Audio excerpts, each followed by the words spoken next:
টানা ভারী বৃষ্টিতে চট্টগ্রামের বাঁশখালী, সাতকানিয়া, চন্দনাইশ সহ প্রায় সব উপজেলার নিচু এলাকা প্লাবিত হয়েছে। এতে পানিবন্দী হয়ে পড়েছে লাখো মানুষ। গ্রামীণ সড়ক তলিয়ে যাওয়ায় দুর্ভোগে আরও বেড়েছে। পরিস্থিতি জানাতে সরাসরি যুক্ত হচ্ছেন সহকর্মী AKM নাজিম। নাজিম, কেমন দেখছেন এখন পরিস্থিতি এবং জনভোগান্তি তো আসলে এটা বলার অপেক্ষা রাখে না। কেমন দেখছেন বানভাসী মানুষের জীবন এই মুহূর্তে, জানাবেন বিস্তারিত।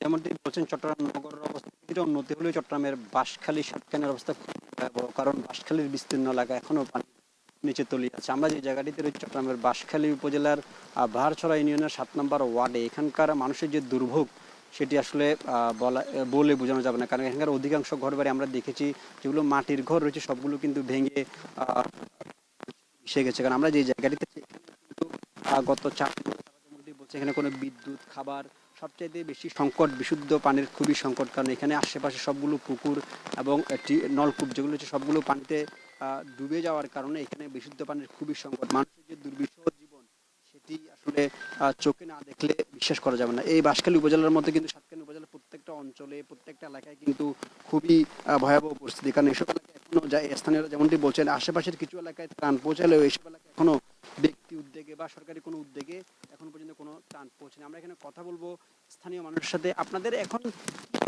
আপনাদের বিদ্যুৎ বা খাবার বা পানির কি অবস্থা আপনাদের?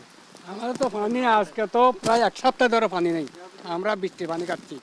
আবার দেখেন আমাদের পানির ওই মাছের ফসেটগুলো সব বাসা গেছে। আমাদের ঘর বাড়ি দেখেন পাঙ্গি চুরে, আমরা ঘরে তো থাকতে পারছি না। আমরা এখন পানির ভিতরে বসবাস করছি। সব তলিয়ে গেছে আমাদের বৃষ্টি, এই দানি জমিনগুলা পানিতে তলিয়ে গেছে। মাছের ফসেটগুলো গেছে। দেখেন আমাদের ঘর বাড়ি, আমরা ঘরেও থাকতে পারছি না। আমরা এখন ওই সাইক্লোন সেন্টারে গিয়ে, ওখানেও তো জায়গা কম, সাইক্লোন সেন্টারেও থাকতে পারছি না। কি করবো আমরা?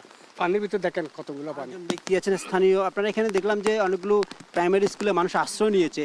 এখনকার কি অবস্থা যদি একটু বলতেন। আমরা দেখছি প্রাইমারি স্কুলে মানুষ আশ্রয় নিয়েছে, অনেকগুলো ঘর বাড়ি এখানে ভেঙে গেছে, মানুষ পানিবন্দী। আপনারা ঠিক মতো খাবার পাচ্ছেন কিনা, বিশুদ্ধ পানি পাচ্ছেন কিনা, কি অবস্থা আপনাদের যদি একটু বলতেন। আসলে এটা বাঁশখালী থানার অন্তর্গত 4 নম্বর 7 নম্বর ওয়ার্ডের অবস্থান আপনারা যেটা করছেন। এখানে আজকে 5-6 দিন ধরে প্রবল বৃষ্টির কারণে আমাদের ঘরবাড়ি সবগুলো ধ্বংস হয়ে গেছে, পড়ে গেছে। এখানে কোনো বিশুদ্ধ পানি নেই। আমাদের এখানে যেগুলো ধান যেগুলো ছিল সবগুলো ভিজে পুড়ে শেষ হয়েছে। রান্না করার মতো কোনো স্থান আমাদের দেখতে পাচ্ছি না। আমরা দেখতে পাচ্ছেন সবগুলো ঘরবাড়ি ধসে পড়ে গেছে, দেওয়াল ধসে পড়ে গেছে। কালকে একটা ডেলিভারি মহিলা মারা গেছে। আপনার যারা ডেলিভারি নেওয়ার কারণে পথেই মারা গেছে। বিশেষ করে এই সব মোলানা বাড়ি, অর্থাৎ মিলন সাহেবের বাড়ি, আমাদের রহমান সাহেবের বাড়ি অত্যন্ত এফেক্টেড এই এর মধ্যে 7 নম্বর ওয়ার্ডের মধ্যে। আসলে আরও অনেক বাড়ি আছে এখানে, খুবই ভয়াবহ অবস্থা পরিস্থিতি। আমাদের তো দানি ফসল জমিন আর মনে করেন এই মাছের প্রজেক্ট সবগুলো তো শেষ। এখন যেগুলো আমরা ধান আনছিলাম, যেগুলো বস্তা ভরা ধান ভর্তি ছিল, এগুলো সব ভিজে গেছে। বিশুদ্ধ পানি খাওয়ার কোনো পরিবেশ নেই বলতে গেলে চলে। আর কোনো সরকারি ওখানে কোনো ত্রাণ আমাদের এখানে আসতেছে না। কোনো ব্যক্তি, আপনার যে অসহায় অবস্থা আপনারা যে আসছেন, আপনাদের এই জাস্ট টিভির জন্য অনেক ধন্যবাদ। কারণ এই বন্যাগুলোতে কেউ আমাদেরকে জিজ্ঞেস করেন আপনার কী অবস্থায়, কোন অবস্থায় আছেন, এটা করে কি দেখার মতো কেউ আমাদের লোক এখন আসেনি। যেমনটি বলছেন এখানে এখন পর্যন্ত কোনো মানুষ বা সরকারি বা বেসরকারি উদ্যোগে কেউ পর্যন্ত এখন তাদের খোঁজ খবর নিতে আসেনি। কারণ এই এলাকায় খুবই দুর্বিষহ জীবন। কারণ আমরা যখন প্রবেশ করছিলাম আমাদের বুক সমান পানি কিন্তু এলাকায় ছিল। এখনও আছে। গত 7 দিন ধরে এখানে কোনো বিদ্যুৎ ব্যবস্থা নেই, বিশুদ্ধ পানির খুবই সংকট।